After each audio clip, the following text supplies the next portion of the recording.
secondo me non si muove troppo nemmeno a Napoli, perché la luna è sempre fissa dietro Vincenzo Credendino da un paio di giorni. Luna blu c'è stata di recente sui nostri cieli, luna azzurra perché si parla di Napoli che aspetta Massimiliano Allegri con questo contratto che però ancora un attimo rivisto con il Milan, ci si deve separare tra il diavolo e il tecnico livornese. E intanto gli azzurri però vorrebbero attingere anche dal centrocampo di quel Milan che per ampia parte del campionato ha fatto sognare poi il tracollo insieme a tutti gli altri reparti. Ciao Vincenzo, buonasera, ben ritrovato. Buonasera Naomi. Eh sì, se è vero che un battito d'ali di farfalla in Sud America provoca un uragano negli Stati Uniti, allora è il caso di dire che Napoli aspetta questa foglia che si muova lì in quel di Milano per poter procedere con quelli che sono anche i discorsi legati al calciomercato dei giocatori, oltre che degli allenatori. Riferimento nemmeno troppo velato è a Max Allegri, del quale abbiamo raccontato praticamente tutto, dettagli, biennale, lo stipendio da 4 milioni con bonus corposi fino a 5 in caso di scudetto, e adesso bisogna aspettare perché è ovvio che insomma il Milan andrebbe a risparmiare un bel po' con Allegri che va a firmare per il Napoli, e Allegri attende che si possano trovare invece degli accordi tesi a far felici entrambe le parti, e poi solo in quel caso arriverà il tanto atteso annuncio, e a quel punto giustamente si guarderà a quella che è la prossima stagione, con un orecchio anche a ciò che accade nelle nazionali, perché se purtroppo per lui e per i suoi tifosi Gilmour si è infortunato, non parteciperà al mondiale, in bocca al lupo al calciatore. Nel ritiro della nazionale del Belgio parla De Bruyne, e lo fa non soltanto apostrofando Conte quale allenatore difensivista poco incline ad esaltare le doti del calciatore belga, ma anche ricordando a tutti che lui ha un certo modo di giocare nel suo DNA, e per esaltarsi ha bisogno di un allenatore che gli consenta di farlo. Il riferimento è ovvio anche a quella che sarà la guida tecnica per la prossima stagione. Ora è vero che Allegri magari non ricorda proprio Guardiola, però è pur vero che era stato preso De Bruyne proprio quando sembrava Allegri l'allenatore in pectore del Napoli, che è un gestore di campioni conclamato. Lo stesso Modric ne è un esempio, ne parlavate poc'anzi, e allora chissà che non possa essere semplicemente una avvisaglia per quello che sarà il nuovo tecnico azzurro, a meno di clamorosi ripensamenti. Un'ultima postilla su Dusan Vlahovic, in maniera scherzosa, forse neanche troppo, era uscito già questo nome anche nei colloqui con l'entourage di Vincenzo Italiano. Poi abbiamo saputo a cosa hanno portato quei colloqui, la situazione di fatto con il tecnico di Karlsruhe che si trova un po' con il cerino tra le mani, però scherzosamente era uscito fuori il nome di Dusan Vlahovic anche con quel tecnico. Alfredo, aggiungiamo qualcosa sul Napoli, anche in virtù di questi prestiti che sono quei nomi bocciati da Conte, e poi si ritroveranno tutti a Castelvolturno. Aggiungiamo qualcosa, ti confermo il sondaggio per la proposta sondaggio per Dusan Vlahovic, abbiamo aperto la trasmissione, ci sono altre squadre, ti confermo che è in atto un grande pressing per Ghila. Ne abbiamo parlato nei giorni scorsi, ne avevamo parlato anche nelle scorse settimane, adesso possiamo dire che il Napoli come dialoghi è davanti agli altri. È davanti agli altri per un motivo molto semplice, vuole prendere un difensore, non è detto che restino tutti quelli che il Napoli ha, e l'aveva chiesto Allegri per il Milan, con Tare, quando Tare ancora era in carica, e dopodiché le cose sono scivolate verso un'altra direzione. Aveva fatto un tentativo l'Atletico Madrid, ma il Napoli vuole fare di tutto per arrivare a Ghila. È chiaro che i discorsi e i dialoghi passeranno attraverso Lotito, perché Lotito chiede almeno 25-30 milioni, però dobbiamo ricordare due cose. La prima è che è in scadenza tra un anno, la seconda è che c'è un 50% che la Lazio deve dare al Real Madrid.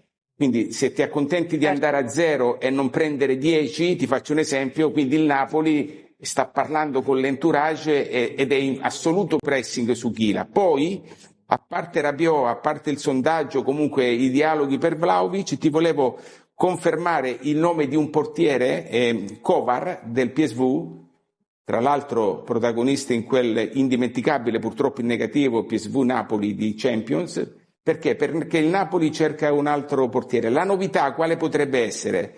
Che piuttosto che Meret, scadenza 2027, potrebbe lasciare Milinkovic-Savic, che è arrivato da appena un anno, ha un contratto più lungo, però lo dobbiamo non mettere tra gli intoccabili. È un portiere, il classe 2000, che piace. Ti aggiungo anche che per la fascia, Gianluigi aveva parlato di Kalaili, l'israeliano, che sicuramente è un 2004 che gioca in Belgio, sicuramente è la prima scelta, ma costa tanto, 25 milioni, e il Napoli ha allacciato dei contatti concreti per Dodò. Dodò lascerà la Fiorentina, è in scadenza 2027, è stato proposto alla Roma, alla stessa agenzia di Neres, l'agenzia di Bertolucci, che è un noto intermediario, agente brasiliano, ed è una possibilità che può andare fino in fondo se non dovesse scendere il prezzo per Kalaili.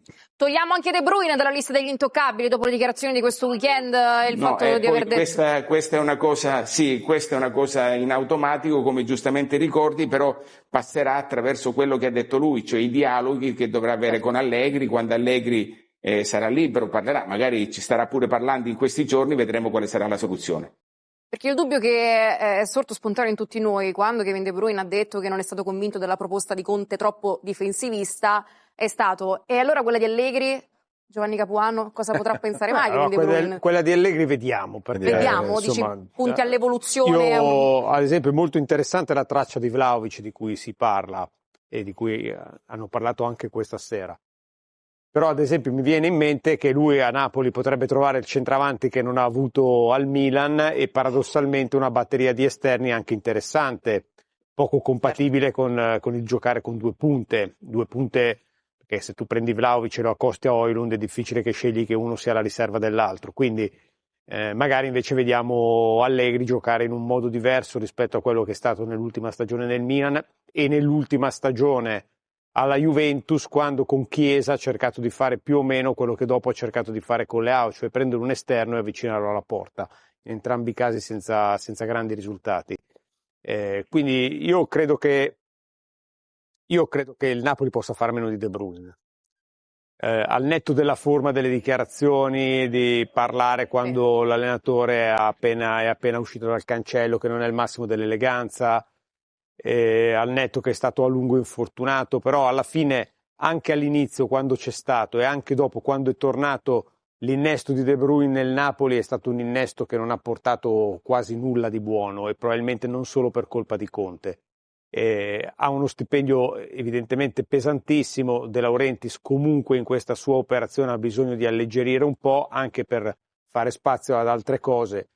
Io credo che con un po' di tranquillità si può arrivare a separarsi senza spargimento di sangue. Poi De Bruyne è recidivo perché anche con la nazionale non è mai stato uno che ha unito l'ambiente, e negli ultimi mondiali, se un problema ha avuto il Belgio, che aveva comunque una squadra di un discreto livello, è stato proprio quello delle diatribe interne che lui ha alimentato e non certamente sedato. Se l'è preso una volta anche con Tancredi Palmeri in una conferenza. Ma questa è stata una delle poche cose fatte bene, diciamo. Esatto. Vincenzo, prima di salutarti, intanto c'è Napoli che ha in giro per l'Europa un tesoretto bello importante, circa 140 milioni di giocatori che sono finiti un po' in ghiacciaia perché Conte li aveva voluti e poi però ha deciso di bocciarli e che torneranno a Castelvolturno, corretto?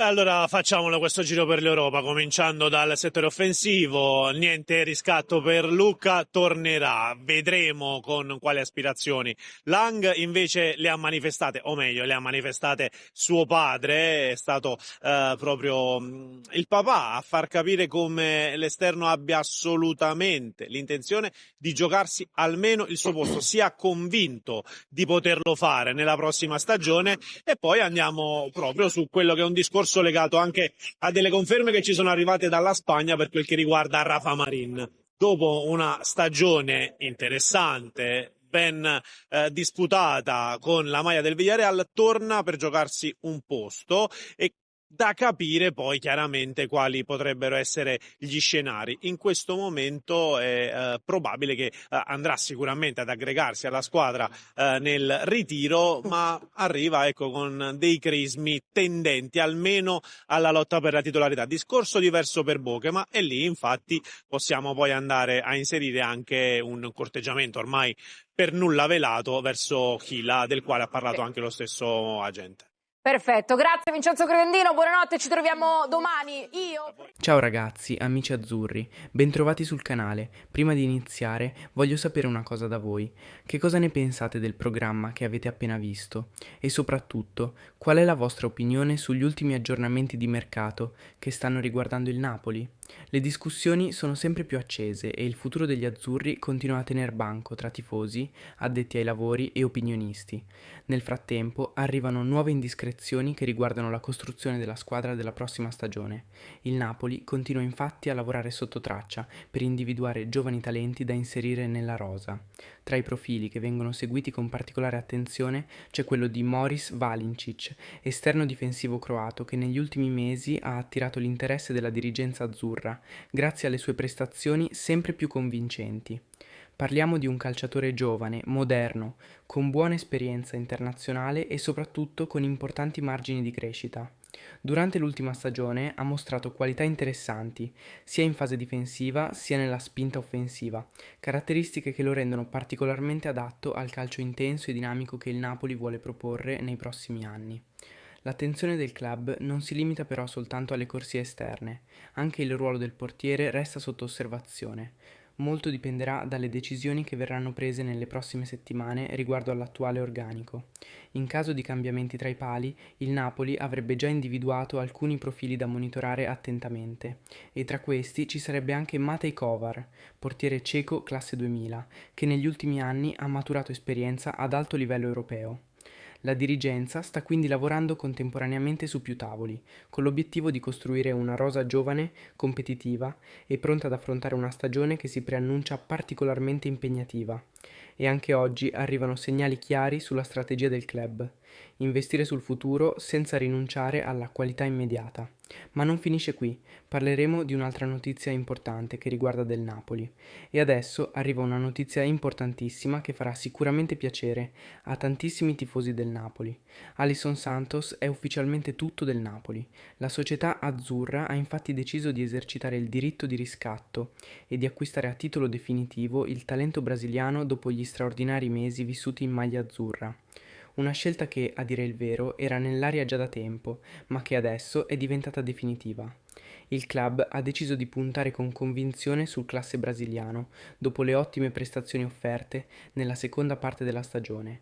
Velocità, personalità, qualità nell'uno contro uno e capacità di creare superiorità numerica. Alisson ha conquistato tutti, dall'allenatore ai compagni fino ai tifosi del Maradona. Parliamo di un investimento importante, che conferma la volontà del Napoli di costruire una squadra giovane ma già pronta per competere ad alti livelli. In pochi mesi Alisson è riuscito a ritagliarsi uno spazio sempre più importante, mostrando margini di crescita enormi e lasciando intravedere un potenziale davvero notevole.